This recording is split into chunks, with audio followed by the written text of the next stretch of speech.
Nah, anggap aja begini, kalau orang yang membuli itu anggap aja dia seperti amplas. Kalau dia terus membuli kan anggap aja amplas yang menggosok badan kalian. Lama-lama amplas itu kan habis.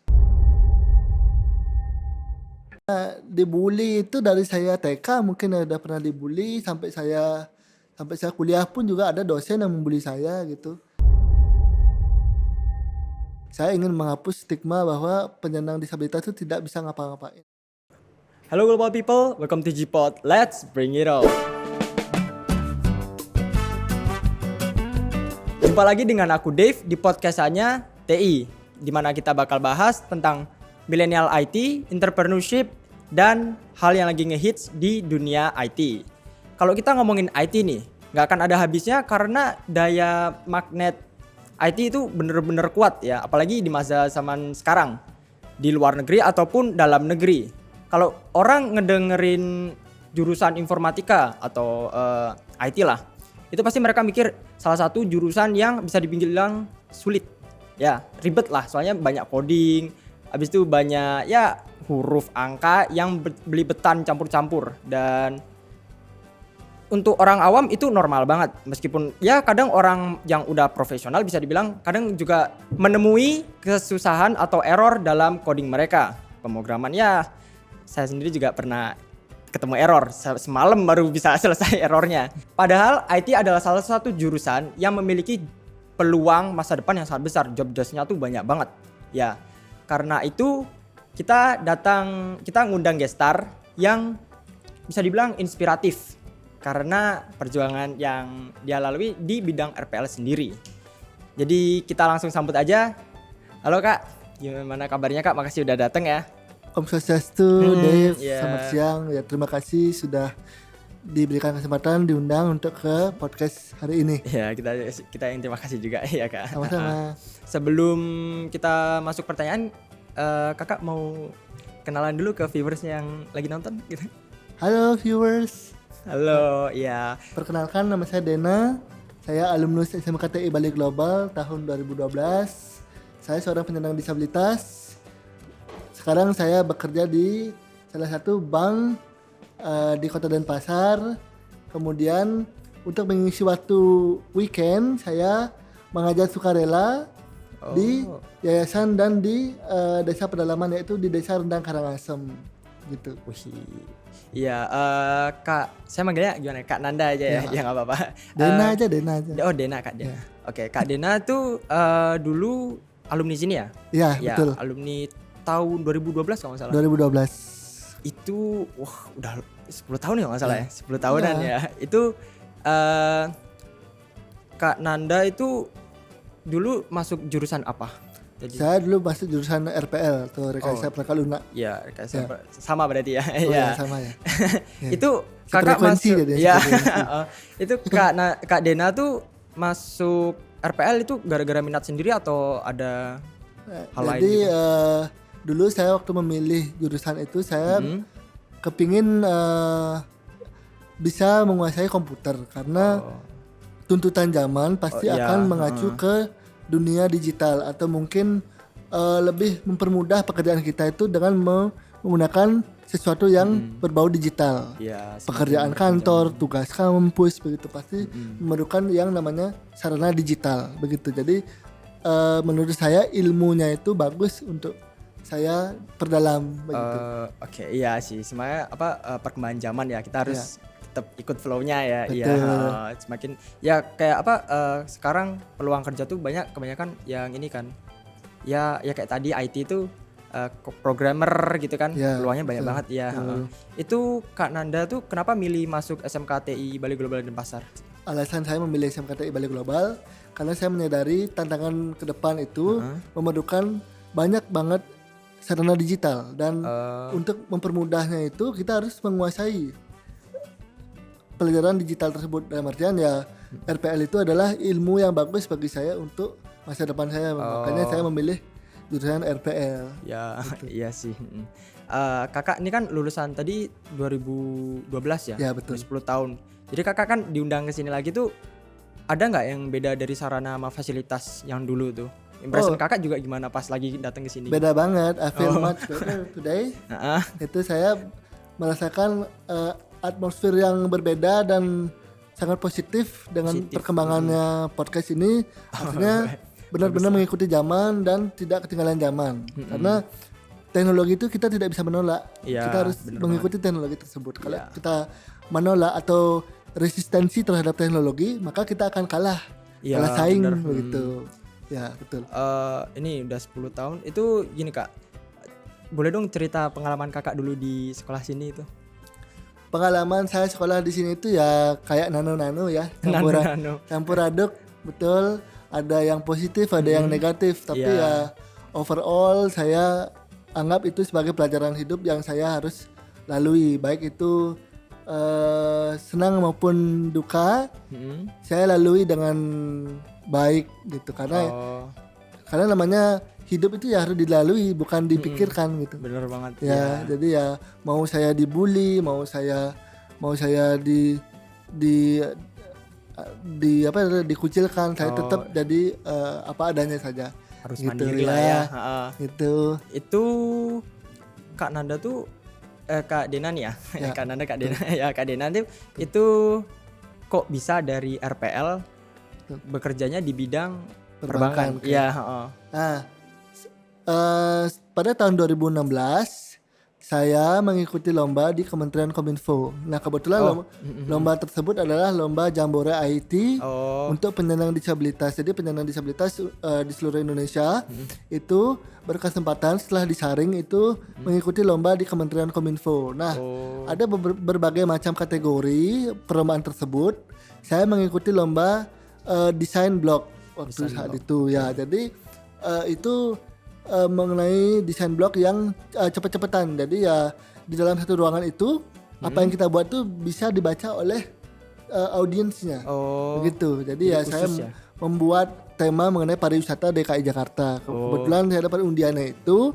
Lalu setelah saya selesai lomba tersebut, saya menjadi juara 2 dalam lomba tersebut ya. Dan itu lombanya itu berskala nasional gitu. Lalu ya kemudian tahun 2016 itu ada Undang-Undang Nomor 8 tahun 2016. Undang-undang tersebut itu menyatakan penyandang disabilitas itu bisa bekerja di sektor formal ataupun di pemerintahan asalkan memenuhi syarat perusahaan tersebut, memenuhi kebutuhan dari organisasi tersebut. Lalu kebetulan Bank BRI membuka kesempatan untuk penyandang disabilitas untuk bekerja. Saya mengikuti tes, lolos, dan akhirnya saya bekerja di Bank BRI. Gitu. Itu gini Kak, kalau nggak salah tuh kemarin kan kita sempat kepoin Kak Dena juga nih. Itu ngelihat e-jurnal manajemen. Itu kalau boleh tahu kayak gimana tuh Kak? Nah, e-jurnal itu kan karena kita itu jurusannya manajemen ya di kampus itu. Jadi manajemen itu saya lebih ke manajemen sumber daya manusia. Jadi itu hal yang saya teliti, mengambil case atau masalahnya dari kantor dan itu saya kembangkan, lalu saya memberikan solusi kepada organisasi tempat saya bekerja dan saya bersyukur itu bisa saya tuangkan dalam skripsi saya. Oke, jadi kayak e-jurnal motivasi nih ya. Ya, itu mengenai kepemimpinan transformasional. Kemudian motivasi juga ada nilainya di sana. Lalu saya syukur bisa menyelesaikan itu dengan tepat waktu. Oke, jadi tadi kenapa bisa jadi e-jurnal gitu Kak? Kenapa? Nah, e-jurnal itu kan dari berbagai macam jurnal ya. Kumpulan jurnal yang menjadi satu kesatuan setelah digabung.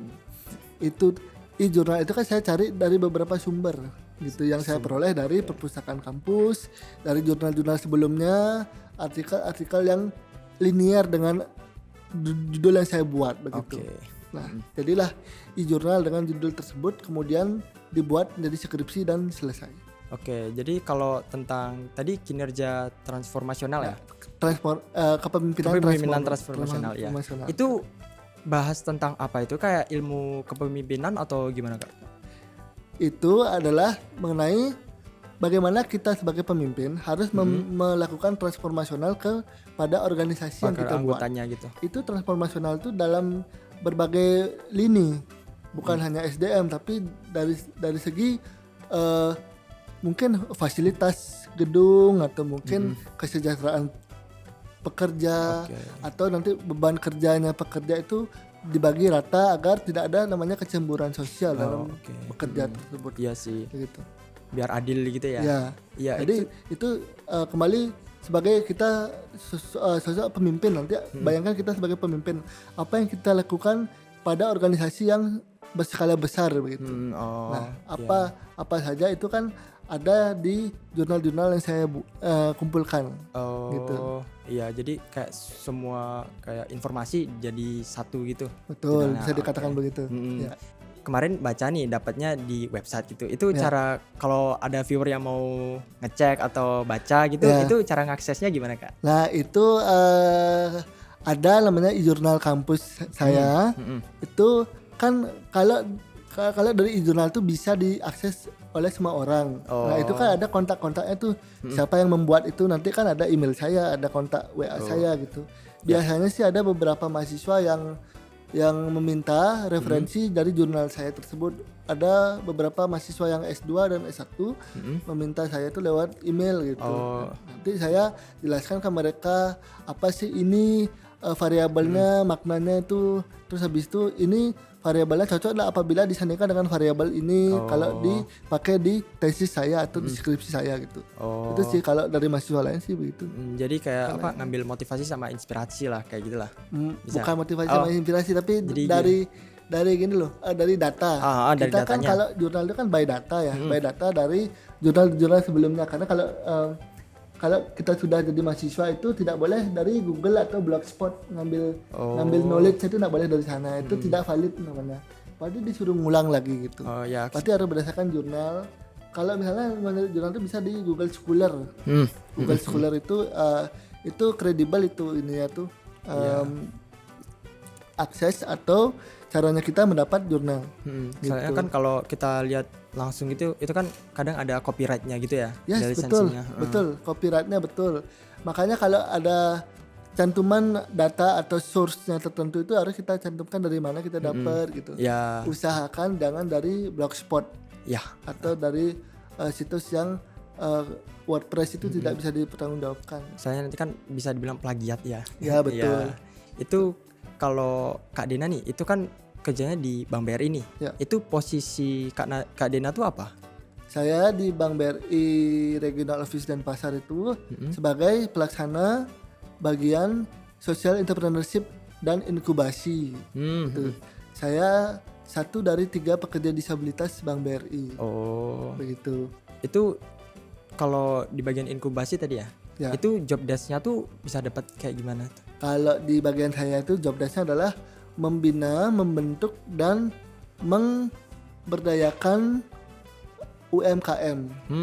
UMKM itu misalnya contohnya nih pedagang jagung. Nah itu kan ada kelompok usaha pedagang jagung. Nah itu kita berdayakan, kita bantu apabila mereka perlu bantuan modal ataupun alat-alat untuk berjualan kita bisa bantu. Ya nanti mungkin kalau mereka juga memerlukan akses kredit kita juga bisa bantu untuk menyediakan fasilitas kredit tersebut untuk mengembangkan usahanya mereka gitu. Jadi membantu mengembangkan lah. Ya betul. Mengembangkan usaha UMKM. Jadi dengar-dengar juga Kak Dena tuh sering ikut volunteer ya? Ya sukarelawan ya. Sukarelawan itu gimana tuh? Kayak itu kakak seneng emang volunteer atau? Itu base dari pengalaman hidup saya dulu karena saya dapat tinggal di panti asuhan lama kan karena orang tua kurang mampu, lalu saya memang keinginan saya sendiri untuk tinggal di panti tersebut tanpa ada paksaan. Saya ingin menghapus stigma bahwa penyandang disabilitas itu tidak bisa ngapa-ngapain dalam artian saya tuh ada gunanya gitu loh gitu, biar tidak dikira useless jadi orang gitu. Jadi saya kepingin berguna bagi lingkungan sekitar saya. Lalu saya itu mengajar sukarela di Yayasan Peduli Kemanusiaan namanya di Topati. Lalu saya ada jadwal roster atau schedule mengajar di pedesaan di Karangasem di Rendang. Gitu. Ya. Itu sejak kapan kayak gitu Kak? Itu mulai dari 6 tahun lalu. 6 tahun yang lalu. Berarti udah volunteer gitu ya? Ya. Gitu. Ya.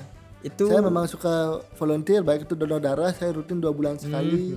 Karena donor darah itu kan bagi perempuan itu 3 bulan sekali, laki-laki itu 2 bulan sekali, itu donor darah itu rutin. 2 bulan gitu ya. Itu terus habis itu juga di kegiatan-kegiatan sosial saya juga memang suka jadi volunteer begitu.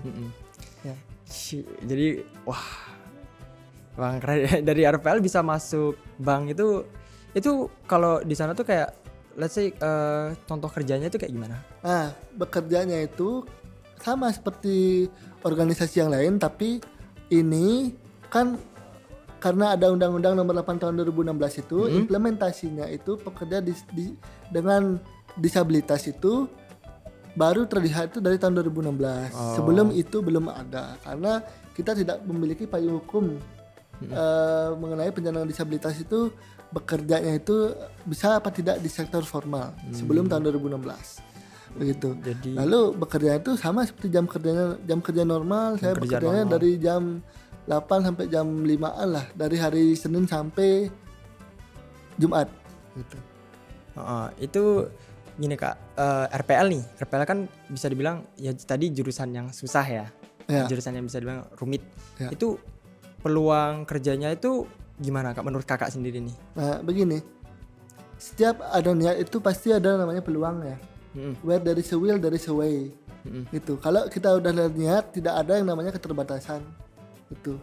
Nah saya itu tetap keep moving. Artinya saya itu bisa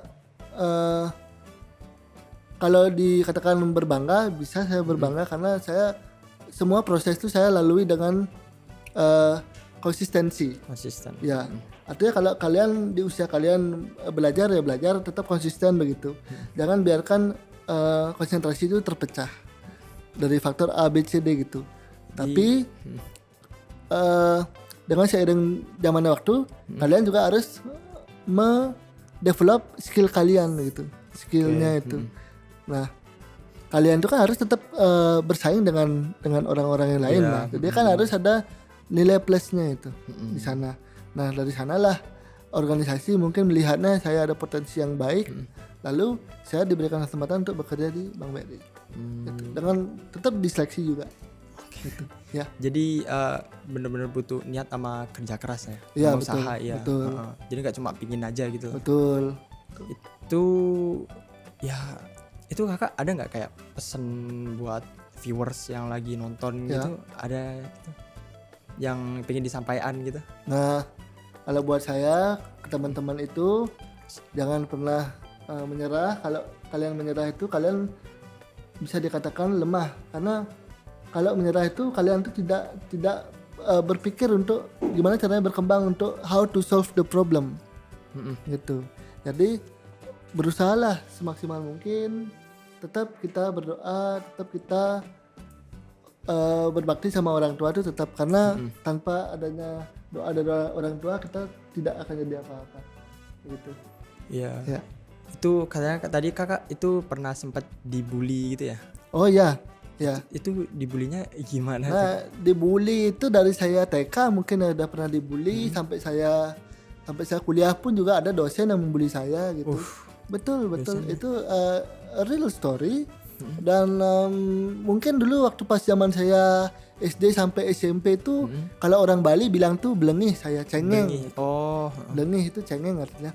Nah, karena saya dulu sering nangis, saya sering berpikir kok gini banget. Saya sekolah di sekolah normal tapi saya dibully. Kalau saya di sekolah di SLB-nya enggak mau nerima saya karena SLB itu menganggap saya itu masih bisa bersekolah di sekolah normal begitu.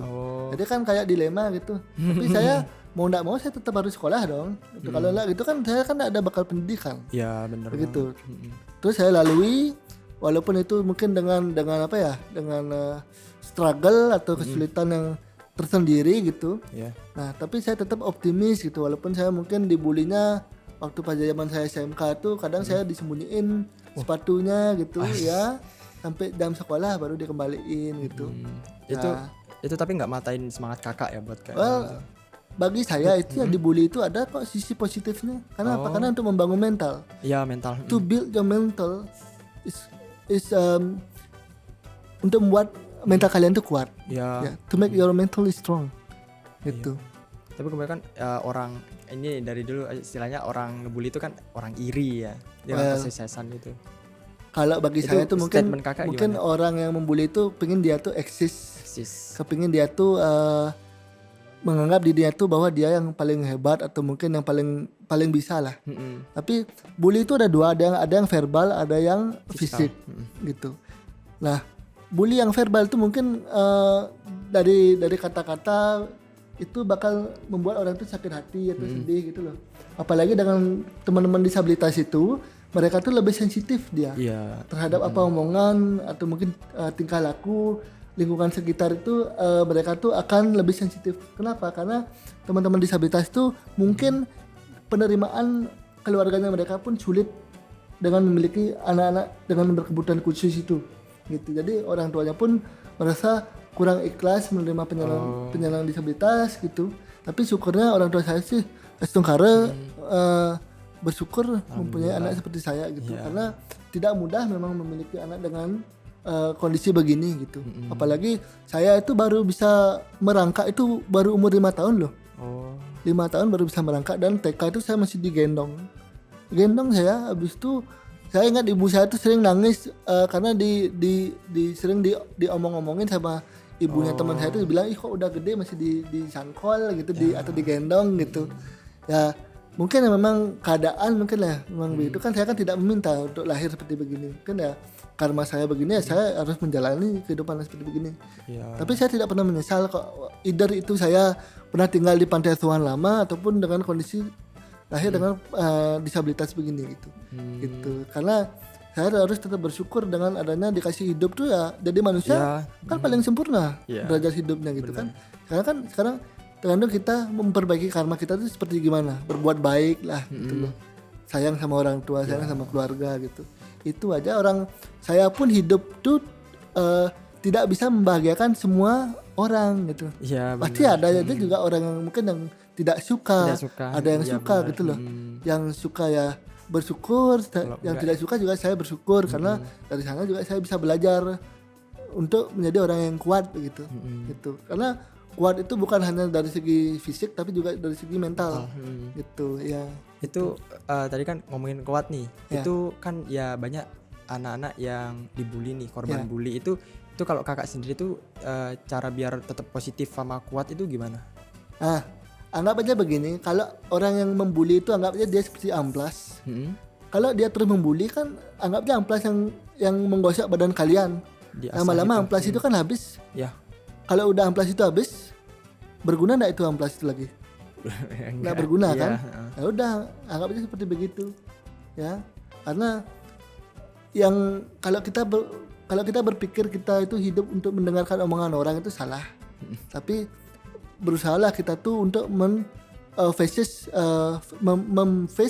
masalah itu dengan hal yang baik gitu. Berusaha menghadapi masalah itu dengan hal yang positif gitu. Ya, karena setiap hari itu pasti ada kesempatan yang baru. Ya. Jadi tergantung diri kita juga sih ya. Betul. Tergantung kita membawa pikiran itu ke arah yang negatif atau yang positif gitu. Kalau kita membawa pikiran ke arah yang negatif berarti mood kita jelek juga dong. Ya, jelek gitu, juga. kan. Kan enggak bagus itu kalau moodnya jelek kan. Ya, gitu. kalau mending ya senyum-senyum gitu. Ya senyum-senyum yang real ya, senyum-senyum ya. Iya, jangan yang kadang-kadang tuh orang tuh senyum tuh belum tahu di dalamnya tuh kayak gimana. Iya. Gitu. Tapi ya saya langsung karena sih kalau saya senyum tuh ya saya pure saya tuh. Bagus lah kayak gitu. Memang saya suka senyum gitu. Iya, saya suka senyum orangnya. Iya. Bagus lah. Katanya juga kan orang kalau sering senyum kan moodnya baik gitu betul. Ya bikin. Habis itu gini Kak, kalau menurut Kakak sendiri nih, ada nggak rekomendasi nggak buat viewers yang pengen masuk SMK TI ini? Betul. Kalau rekomendasi saya, pertama kalian harus tahu niat kalian tuh masuk di mana, karena di SMKTI itu pasti ada beberapa jurusan kan. Gitu. Kalian tuh harus observasi dulu jurusan yang mana yang sesuai dengan keinginan kalian. Ada RPL yang setahu saya dulu yang saya itu ada RPL, ada MM dan ada TKJ. Nah, kenapa saya milih RPL ya karena memang itu memang sesuai dengan keinginan saya. Gitu. Saya menyukai tantangan ya. Saya memilih RPL begitu.